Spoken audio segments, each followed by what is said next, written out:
Faire soi-même ces tortillas, c'est vraiment pas compliqué. Je vous propose aujourd'hui ma recette inratable de bonnes et délicieuses tortillas idéales pour faire des fajitas, des tacos, des burritos, des nachos, enfin, le choix est très vaste. Pour 10 tortillas moyennes, vous aurez besoin de 500 g de farine, 250 ml de lait, 65 g d'huile, une cuillère à café de levure chimique, 10 g de sel et enfin une cuillère à café de miel. Dans le bol du robot, mettez la farine, le sel, la levure, le miel ainsi que l'huile et le lait et laissez pétrir pendant 3 minutes. In a large mixing bowl, combine all the ingredients. 500 g flour, 10 g salt, 1 teaspoon of baking powder, 1 teaspoon honey, 65 g oil and 250 g of milk. Then knead for 3 minutes or until the dough forms a ball and becomes less sticky.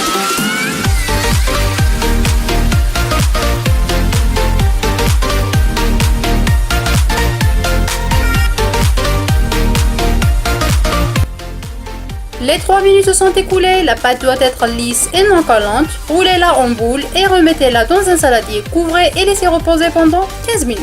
After 3 minutes, cover the dough with tea towel and let it rest for 15 minutes.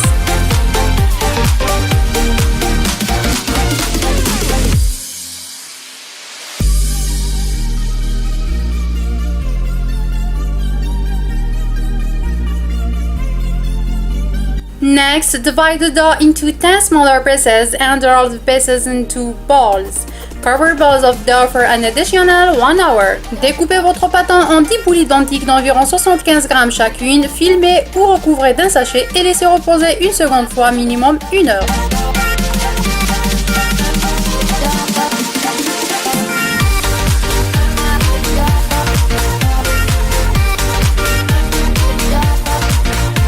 Farinez votre plan de travail, abaissez chaque boule de pâte avec un rouleau à pâtisserie en un rang super fin et faites cuire directement sur une poêle anti-adhésive sur feu moyen 45 secondes de chaque côté. Vos tortillas auront tendance à se gonfler, donc n'hésitez pas à les écraser légèrement avec une spatule. Using wheel flour, roll and pin, roll one dough ball at a time into a thin round tortilla, then carefully press into the hot skillet and cook until bubbly and golden about 30 seconds. Flip the tortilla over and continue cooking until golden on the other side.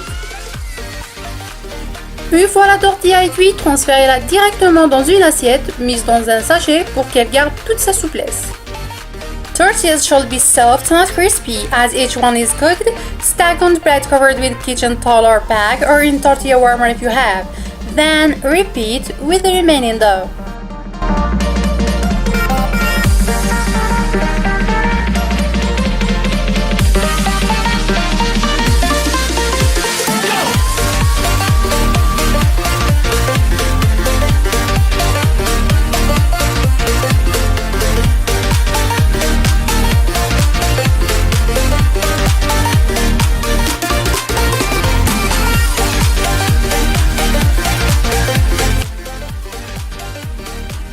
Voilà, mes tortillas sont bien souples, super légères, prêtes à accompagner tout plat mexicain désiré. Si vous ne les consommez pas le jour même ou qu'il vous en reste, vous pouvez très bien les conserver en mettant juste du papier alu entre chaque tortilla, filmez l'ensemble et mettez le tout au congélateur. You'll never buy flour tortillas again after trying this recipe. Those soft, delicate and delicious tortillas are perfect for make burritos, fajitas, quesadillas, tacos and so many other Mexican dishes. These really are the best ever homemade flour tortillas. Merci les amis de vous abonner sur ma chaîne, de partager mes recettes. Je vous dis à très bientôt sur ma prochaine vidéo.